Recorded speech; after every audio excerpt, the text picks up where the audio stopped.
एक बार फिर से आप लोग का स्वागत है मेरे YouTube channel tech study with Piyush में। और आज today we are going to study the multiple type questions which are generally asked in board question paper, and these questions are belong from chapter number first, that is Python revision 2. Okay, तो now we start.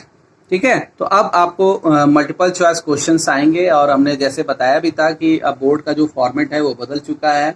आपके pre mid examination में भी हमने जो दिए थे questions, हमने जो भी क्वेश्चंस दिए थे वो सब क्वेश्चंस जो है आपको बताया भी था, हमने डिस्कस भी किया था।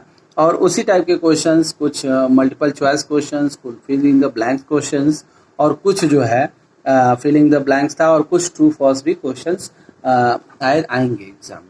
ठीक है, तो अब इसमें मल्टीपल चॉइस क्वेश्चन में जो पहला क्वेश्चन है, which of the following is an invalid variables. ठीक है, अब इसमें हमको बताना है कि कौन सा वेरिएबल जो है वो इनवैलिड है। ठीक, तो अब इनवैलिड में पहला जो ऑप्शन है ए, माई अंडरस्कोर डे अंडरस्कोर 2। सेकंड है second day and second underscore day. Third है सी है डे अंडरस्कोर 2 एंड डी है अंडरस्कोर 2 हो गया। तो विच of the following is invalid variables. ठीक है, तो अब इसमें से कौन सा इनवैलिड वेरिएबल्स है। तो हम जानते हैं कि वेरिएबल्स के बारे में हम लोगों ने पढ़ा भी था कि जो वेरिएबल्स होते हैं वो अंडरस्कोर हो सकता है, और कोई भी वेरिएबल होता है वो हमेशा किससे स्टार्ट होगा, या तो अल्फाबेट से स्टार्ट होगा, और या तो क्या होगा, अंडरस्कोर से स्टार्ट होगा, लेकिन कभी भी वो नंबर से स्टार्ट नहीं होगा।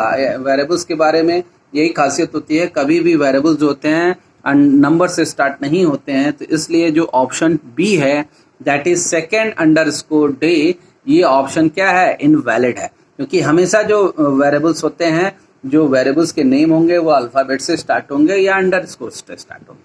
ठीक है, अब इसी तरह से which of the following is not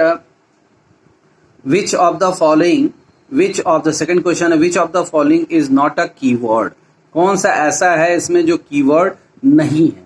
ठीक है, तो अब हम लोगों ने ईवैल एक फंक्शन होता है, एसर्ट एक फंक्शन होता है, नॉन लोकल होता है, और पास होता है। ठीक है, तो कीवर्ड का मतलब क्या होता है, कीवर्ड का मतलब होता है कि ऐसे वर्ड जो हमको पाइथन प्रोवाइड करता है और जो हमेशा जो है हम यूज कर सकते हैं, और उसका नाम कभी भी वेरिएबल्स के नेम में इस्तेमाल नहीं करते हैं। तो ऐसे कौन कौन से वेरिएबल्स हैं। ठीक है, तो अब इसके बारे में हम लोगों ने देखा था, कीवर्ड जब हम लोगों ने पढ़ा था कि बहुत सारे ऐसे कीवर्ड्स के बारे में हम लोगों ने देखा भी था कि जो कीवर्ड्स होते हैं, हम आपको दिखा भी रहे हैं कि कौन कौन से कीवर्ड्स होते हैं।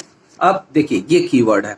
ठीक है, तो the Python programming language contain the following keywords. ये सब कीवर्ड्स होते हैं, जैसे false, none, true. False Boolean होता है, नन का मतलब ऐसा वेरिएबल जो कोई भी वैल्यू नहीं रखा है।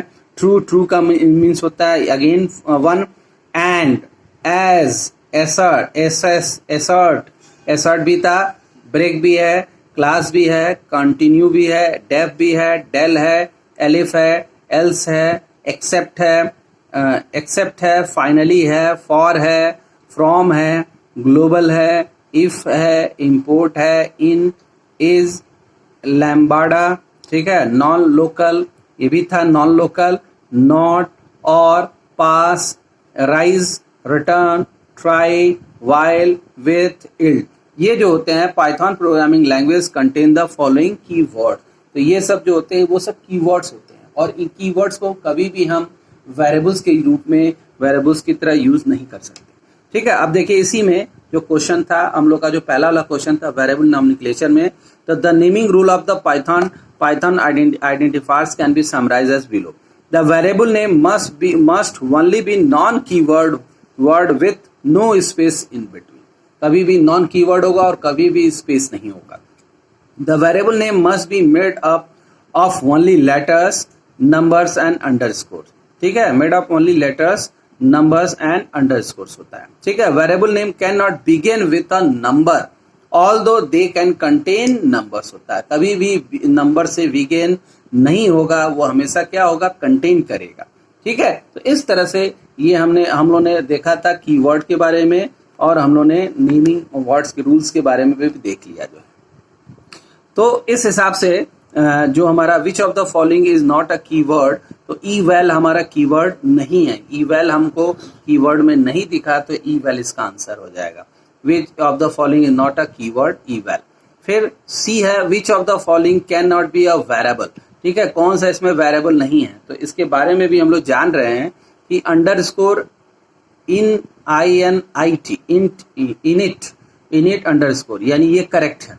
ठीक है, दूसरा क्या है, इन एक कीवर्ड है। इन के बारे में अभी हम लोगों ने देखा भी था, इन एक कीवर्ड है। इट भी वेरिएबल्स बन सकता है। ठीक है, और ऑन ये भी एक वेरिएबल बन सकता है, लेकिन इन कीवर्ड नहीं बन सकता, इन नहीं बन सकता है, क्योंकि इन क्या है, एक तरह का कीवर्ड है। कीवर्ड के बारे में अभी हम लोगों ने देखा भी था, आप देखे भी थे कि जो इन होता है, देखिए इन यहाँ पे एक कीवर्ड है, दिख रहा है आपको, इन एक कीवर्ड है, ये दिख रहा है इन कीवर्ड, इसलिए इन जो है वो वेरिएबल्स के नेम में यूज नहीं हो सकता है। ठीक, अब यानी ये बी वाला इसका आंसर है।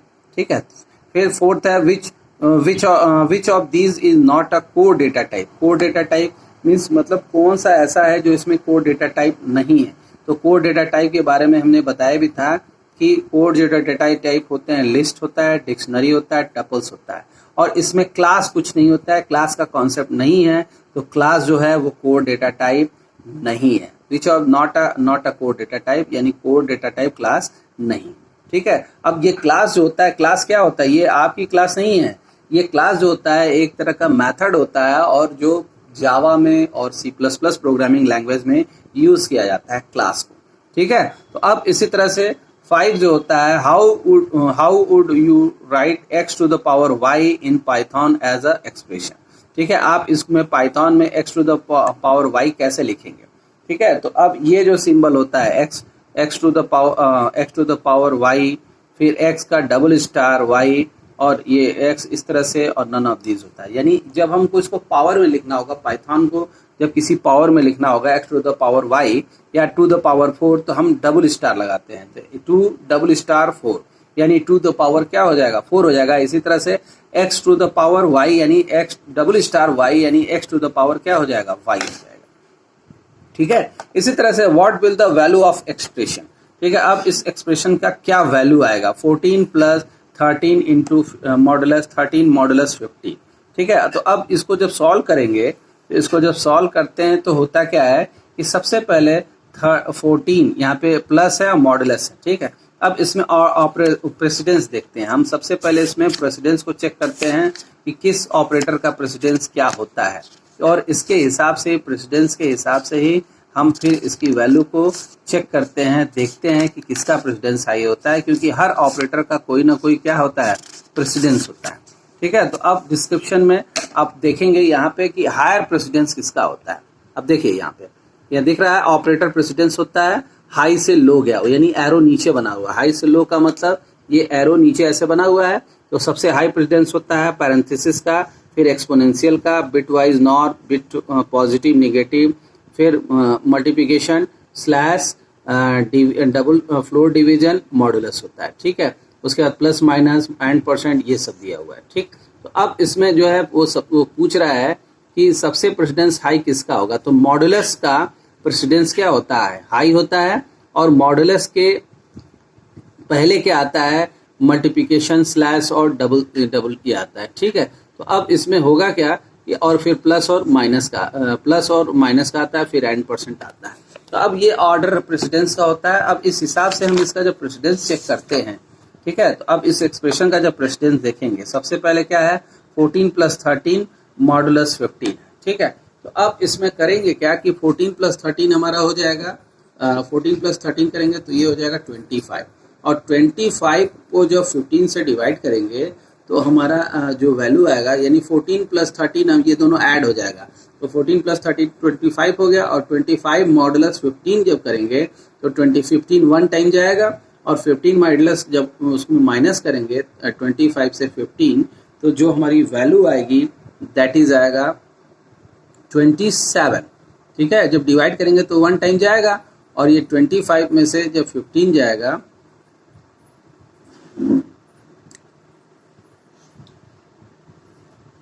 सॉरी 27 मॉडुलस क्या हो जाएगा, 15 हो जाएगा, ठीक है। अब जब इसको सॉल्व करेंगे तो हमारी जो वैल्यू आएगी 25 और 27 मॉडुलस 15, यानी 15 जब माइनस होगा उसमें से, तो अब वो जो वैल्यू आएगी दैट इज क्या आएगा, दैट इज 27 हो गया, 27 माइनस 15, यानी इसका जो आंसर आएगा 7 आएगा, ठीक है। और 7 इसमें आंसर कहीं दिया नहीं है, लेकिन इसका आंसर आएगा 7, दैट इज ट्रू। तो इसमें ऑप्शन भी गलत भी कभी कभी देता है, इसको आप लोग कंप्यूटर पे चेक भी करके देख सकते हैं, ठीक है। अब आया नेक्स्ट क्वेश्चन है, evaluate the following, evaluate the expression given below if a is equal to 16 and b is equal to 15। a की वैल्यू 16 है, b की वैल्यू 15 है, ये है फ्लोर डिवीजन a है, ठीक है। तो अब देखिए इसमें जो आंसर आएगा दैट इज, देखिए a मॉडुलस b है, यानी 16 मॉडुलस b, यानी 1 रिमाइंडर बच गया, और 1 फ्लोर डिवीजन ए होगा, यानी 1 फ्लोर डिवीजन ए होगा। तो इसमें जो आएगा 1 फ्लोर डिवीजन ए जब हो जाएगा यहाँ पे, तो इसकी जो वैल्यू आएगी, इसकी जो वैल्यू आना है, अब क्या होगा, A modulus B floor division A हो जाएगा। तो फ्लोर डिवीजन जब ए होगा तो बी की वैल्यू हो गई 15 और ए की वैल्यू हो गई 16। तो पहले ही ये 0.00 आ जाएगा, यहाँ पर 1 आ जाएगा, 1 डिवाइडेड बाई ए, और ए 0, यानी ये 1 डिवाइडेड बाई 16 हो जाएगा। तो 1 डिवाइडेड बाई 16 की वैल्यू कितनी आ जाएगी, 0 आ जाएगी। तो यानी इसका आंसर क्या आएगा, बी आएगा, ठीक है। इस तरह से इसको निकालेंगे, ठीक। इसी तरह से नेक्स्ट जो क्वेश्चन है,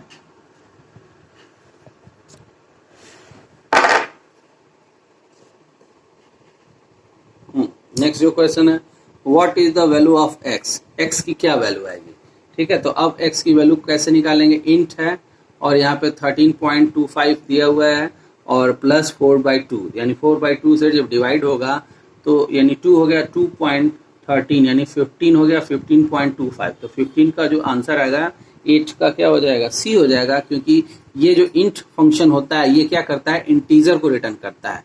तो 4 डिवाइडेड बाई 2 यानी 2 हो गया, 2 + 13 यानी हो गया 15.25, और 15.25 जो होगा तो इंटीजर रिटर्न करेगा, तो यानी सिर्फ इंटीजर पार्ट को होल्ड करेगा और फ्रैक्शन को छोड़ देगा। तो इंटीजर पार्ट 15 है, तो 15 हमारा आंसर आ जाएगा, और ये 0.25 को छोड़ देगा। इसी तरह से जब नाइन्थ वाला नेक्स्ट क्वेश्चन पे जब आते हैं, the expression 8/4/2 will evaluate equivalent to which of the following expression. तो ये अब किसकी इक्विवेलेंट है, ठीक है। तो अब किसकी इक्विवेलेंट है, तो अब देखिए क्या लिखा है, 8/4/2। तो अब दोनों का जो 8 है, 8 डिवाइडेड बाई 4 डिवाइडेड बाई 2, यानी दोनों का वो जो प्रेसिडेंस वो सेम होता है। तो जब सेम प्रेसिडेंस होता है तो लेफ्ट टू राइट चलते हैं, यानी हमारा सबसे पहले क्या सॉल्व होगा, 8 सॉल्व होगा, तो 8/4 होगा, फिर उसके बाद जो आंसर आएगा उसको डिवाइड करेंगे 2 से, ठीक है। तो इस हिसाब से देखेंगे तो 8/4 का ज़्यादा होगा, तो 8/4 का यानी बी वाला जो आंसर है 8/4 डिवाइडेड बाई 2, यानी इसका जो प्रेसिडेंस है वो सबसे हाई है, इसलिए 8/4 डिवाइडेड बाई 2 यानी 2 डिवाइडेड बाई 2, यानी इसका आंसर कितना आएगा, 1 आएगा, ठीक है। अब देखिए इसमें सिर्फ 2 ही ऑप्शन है दिया हुआ है, दो, इसके अलावा कोई ऑप्शन दिया नहीं है। फिर नेक्स्ट क्वेश्चन है, which among of the following is list of operation has the highest precedence. अब किसका प्रेसिडेंस सबसे हाई होता है, तो हम लोग जानते हैं कि सबसे जो हाई प्रेसिडेंस होता है वो एक्सपोनेंट का होगा। ये एक्सपोनेंशियल डबल स्टार का मतलब क्या हो गया, एक्सपोनेंट का हो गया, इसका प्रेसिडेंस सबसे हाई होता है, ठीक है। इसी तरह से 11th में विच of the following expression result is an error. अब देखिए किसमें एरर है, फ्लोट 1, ये फ्लोट है, इसको फ्लोट में कन्वर्ट करना है, फ्लोट फंक्शन लिखा है, यानी 12 को फ्लोट में कन्वर्ट करना है, और 12 हमारा क्या चीज है, कैरेक्टर टाइप का है। इसी तरह से यहाँ पे इस 12 को इंटीजर में कन्वर्ट करना है। फिर यहाँ पे फ्लोट है, ये इस फ्लोट को 12.5 को हमको फ्लोट में कन्वर्ट करना है, और फिर यहाँ पे जब देख रहे हैं इंट 12.5 सिंगल कोट्स में है, ठीक है। तो विच of the following expression result is an error, ठीक है, एरर किस में होगा, ठीक है। तो अब देखेंगे जब यहाँ पे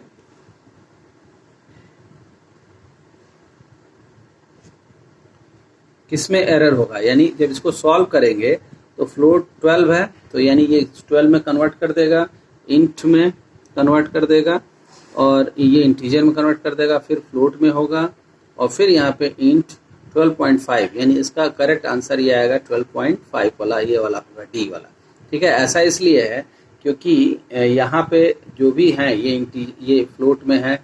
ठीक है, ये भी इंटीजर में है, ये फ्लोट में है, फ्लोट वैल्यू है, ये इंटीजर वैल्यू है, ये फ्लोट वैल्यू है और यहाँ पे इंटीजर लिख करके 12.5 लिखा गया है, यानी ये फ्रैक्शनल वैल्यूज आ रही है यहाँ पे, इसलिए यहाँ पे एरर है।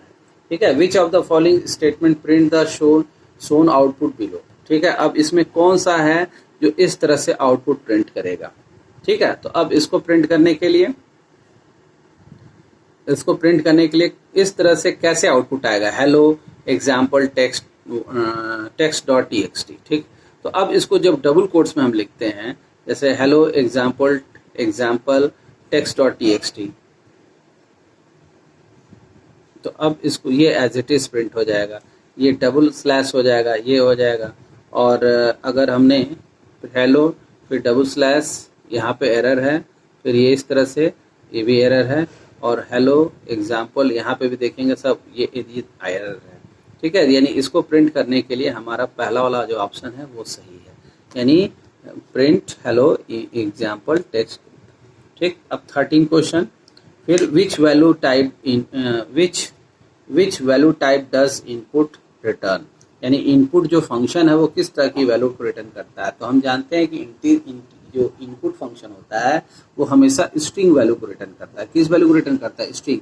इसीलिए जब हमको नंबर इंटर कराना होता है या नंबर पे हमको कैलकुलेशन करना होता है तो हम इंट लगाते हैं, इंट फंक्शन लगाते हैं, int input enter the value of N, इस तरह से लिखते हैं। या फ्लोट हम लिखते हैं, float enter the value of floating point number. तो हमेशा जो इनपुट का जो रिटर्न करता है वो एज अ स्ट्रिंग रिटर्न करता है। ठीक है, which type of operator can be use as on numeric value in Python, कौन सा है, which two operators can be use on numeric value in Python, यानी कौन सा ऐसे दो वो हैं जो न्यूमेरिक वैल्यू पे वर्क करते हैं। एट द रेट तो हमारा वर्क ही नहीं करता है, हैज भी हमारा वर्क नहीं करता है, मॉडुलस और क्या है प्लस साइन, ऐसे हैं दो जो किसी भी नंबर वैल्यू पे क्या करते हैं, वर्क करते हैं। ठीक है, अब 15 वाला क्वेश्चन देख लीजिए। 15 वाला क्वेश्चन थोड़ा सा बड़ा है। Which of the following 4 code fragment will yield following output, इना मीना डिका, इस तरह से कौन सा आउटपुट रिटर्न करता है। ठीक है, select all function call when result in this output. अब देखिए ये इना मीना डिका जो है तीनों अलग अलग लाइन में प्रिंट करना है। ठीक है, यानी 3 लाइनों में प्रिंट करना है।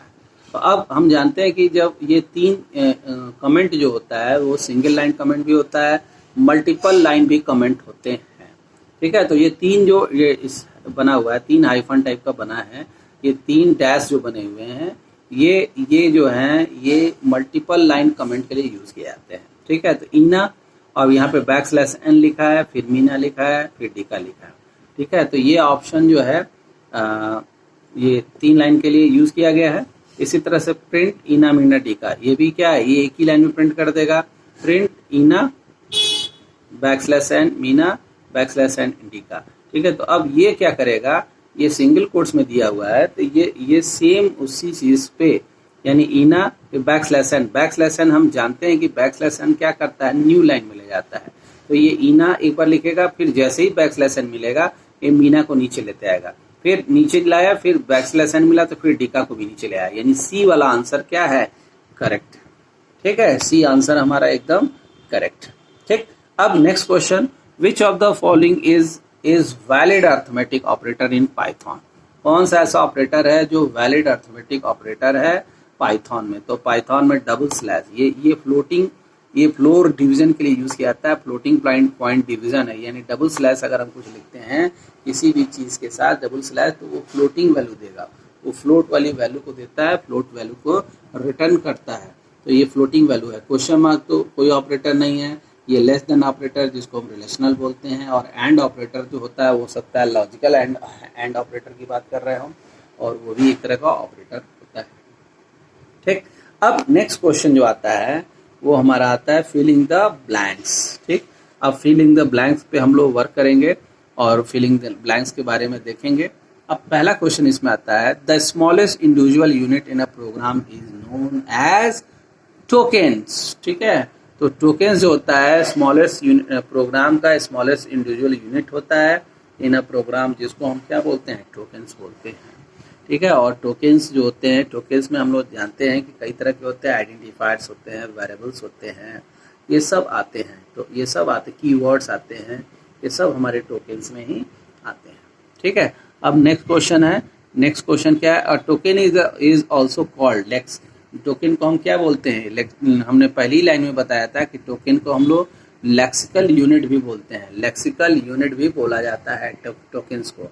टोकन्स को हम लोग क्या बोलते हैं, लेक्सिकल यूनिट भी बोला जाता है। ये बहुत इंपॉर्टेंट है बेटा, इसको समझ लीजिए। Lexical unit is also known as tokens. हम लोग टोकन्स को लेक्सिकल यूनिट भी बोलते हैं। ठीक है, तीसरा जो आता है, a dash is a word having special meaning and role as a specified by programming language। ठीक है, यानी कह रहा है कि is a word having special meaning and role of specified by programming language। हम जानते हैं ये, इसका तो एकदम क्लियर है, नाम से ही लग रहा है।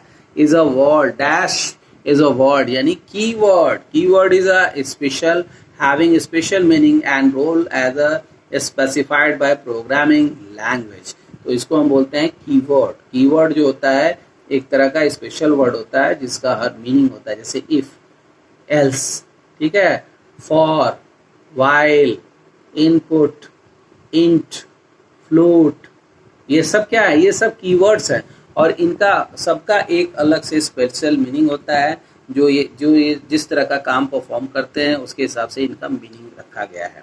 ठीक है, तो अब ये कीवर्ड जो होते हैं, the data type, a keyword is a word having special meaning and role as specified by programmers होता है। ठीक है, अब चौथा जो होता है, the data type which the data type whose values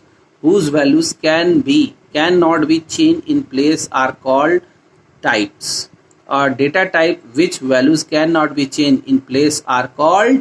अब देखिए ये जो उसकी मतलब कह रहा है कि ऐसा डेटा टाइप जिसकी वैल्यू उसके प्लेस पे वैल्यू को हम चेंज नहीं कर सकते हैं उसको हम क्या बोलते हैं। तो हम लोग जानते हैं कि जिस डेटा टाइप की वैल्यू को नहीं चेंज कर सकते हैं वो इम्यूटेबल बोला जाता है। इम्यूटेबल मीन्स कि the value which can not B change in that particular place. ठीक है, हम उस पर्टिकुलर प्लेसेस पे उसकी वैल्यू को चेंज नहीं कर सकते हैं तो वो इम्यूटेबल होता है। इसका बेस्ट एग्जाम्पल है list and string. List and strings are immutable, immutable होते हैं, मतलब स्ट्रिंग और लिस्ट की वैल्यू को हम चेंज नहीं कर सकते हैं, उसमें मॉडिफाई नहीं कर सकते हैं। बट म्यूटेबल में क्या होता है, mutable means the value of the mutable data type can be change in any place. किसी भी जगह पे हम उसकी वैल्यू को क्या कर सकते हैं, चेंज कर सकते हैं। फॉर एग्जाम्पल, इसका जो एग्जाम्पल होता है वो आता है टपल्स। ठीक है, टपल्स हो गया, डिक्शनरी हो गया, टपल डिक्शनरी, ये सब आते हैं म्यूटेबल टाइप में आते हैं। और लिस्ट एंड स्ट्रिंग आता है इम्यूटेबल टाइप और उसकी वैल्यू को हम चेंज नहीं कर सकते हैं कहीं भी, किसी भी उसमें। नेक्स्ट क्वेश्चन है, इन अ पाइथन, नेक्स्ट जो क्वेश्चन है, इन अ Python expression when conversion of a values data type is done automatically by the compiler without programming intervention is called। ठीक है, यानी कह रहा है कि in a Python expression when conversion of a values data type is done automatically by the compiler without programmers intervention it is called। यानी जो conversion होता है वो ऑटोमेटिकली होता है और मतलब कोई भी इसमें प्रोग्रामिंग वो नहीं होता है और किसके थ्रू होता है, बिना ऑटोमेटिकली होता है, उसको बोलते हैं इम्प्लिसिट टाइप कास्टिंग बोलते हैं। इम्प्लिसिट टाइप कास्टिंग मीन्स कि वो इंटरनली हो जाएगा, इसमें कोई भी इंटरफेरेंस बाहर का नहीं रहेगा, ऑटोमेटिक वो टाइप क्या हो जाएगा, कन्वर्ट हो जाता है, इसलिए उसको बोलते हैं implicit type casting. Implicit type casting conversion या इम्प्लिसिट टाइप कन्वर्जन भी बोला जाता है और वो इम्प्लिसिटली होता है, ऑटोमेटिकली होता है, हमको पता नहीं चलता है। कन्वर्जन मीन्स क्या होता है कि टाइप कास्टिंग मीन्स होता है कि एक कास्ट को दूसरे कास्ट में जब कन्वर्ट कर दिया जाता है तो उसको हम बोलते हैं टाइप कास्टिंग। ठीक है, इसी तरह से 6 है question, the explicit conversion of an operand to a specific type is called. अगर explicit conversion of an operand to a specific type is called, यानी अगर हम एक्सप्लिसिट कन्वर्जन करते हैं, जबरदस्ती इसको कन्वर्जन कर देते हैं और एक स्पेसिफिक टाइप में कर देते हैं तो उसको हम बोलते हैं टाइप कास्टिंग। उसको हम क्या बोलते हैं? Type casting. जैसे धर्मांतरण आप लोगों ने वर्ड सुना होगा। धर्मांतरण मतलब कि अगर हम किसी को दूसरे धर्म में कन्वर्ट कर दे रहे हैं, ठीक है, तो अगर जबरदस्ती धर्मांतरण होता है तो उसको टाइप कास्टिंग बोलते हैं, यानी उसको फोर्सफुली जो है हमने दूसरे धर्म में कन्वर्ट कर दिया। और जो ऑटोमेटिकली होता है या स्वेच्छा से ऑटोमेटिकली जो होता है उसको इम्प्लिसिट टाइप कन्वर्जन बोलते हैं, और जो फोर्सली होता है उसको हम बोलते हैं एक्सप्लिसिट टाइप कन्वर्जन। हम जबरदस्ती उसको टाइप कन्वर्जन कर दे रहे हैं। ठीक है, इसी तरह से नेक्स्ट जो होता है 7th है, the dash statement is an empty statement in Python. ठीक है, तो अब किस स्टेटमेंट को हम एम्प्टी स्टेटमेंट बोलते हैं? Pass statement. The pass statement is an empty statement in Python होता है। ठीक है, इसी तरह से 8 जो होता है, a statement skip the rest of a loop and jump over the statement following the loop. मतलब statement skip the rest of the loop, यानी वो स्किप कर जाता है रेस्ट जो पार्ट होते हैं लूप के, उसको स्किप कर जाता है और जंप कर जाता है नेक्स्ट लूप में। Statement following the loop, jump over to statement following the loop होता है। ठीक है, स्टेटमेंट होता है तो कौन सा स्टेटमेंट होता है? Break. A break statement skip the rest of the loop and jumps over to statement following the top होता है। यानी जो हम जानते भी हैं कि ब्रेक स्टेटमेंट जब होता है तो कंट्रोल हमारा डाउनवर्ड तरफ मूव कर जाता है। ठीक है, लेकिन जब यही कंटिन्यू होता है तो हमारा जो कंट्रोल होता है वो अपवर्ड की तरफ चला जाता है। स्किप करता है लेकिन हमारा फिर से नेक्स्ट इटरेशन पे चला जाता है। ठीक है, अब नेक्स्ट 9th है, the statement skip the rest of the loop statement and cause the next iteration of the loop to take place हो गया।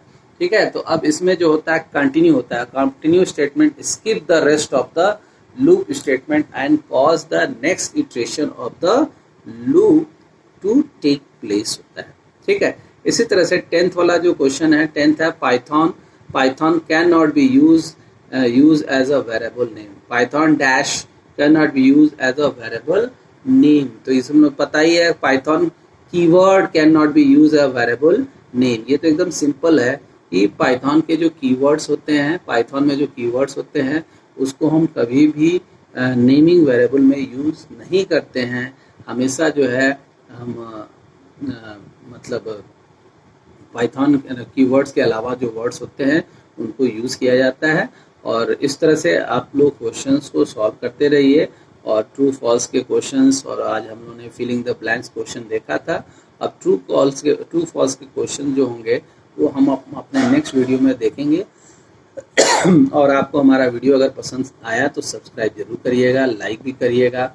और जितना आप वीडियो देखेंगे वो आपको उतना ही समझ में आएगा, क्लियर कट कॉन्सेप्ट समझ में आएगा। और आप वीडियो देखते रहिए। हम प्रैक्टिकल का भी वीडियो अपलोड करेंगे, लेकिन जो छोटे छोटे वीडियोस हैं उनको आप देखते रहिए और आगे जो है आप बढ़ते रहिए। हम आगे और भी इसी तरह से आपको पढ़ाते रहेंगे। चलिए ठीक है, आज के लिए इतना ही बस। Thank you, have a marvellous day.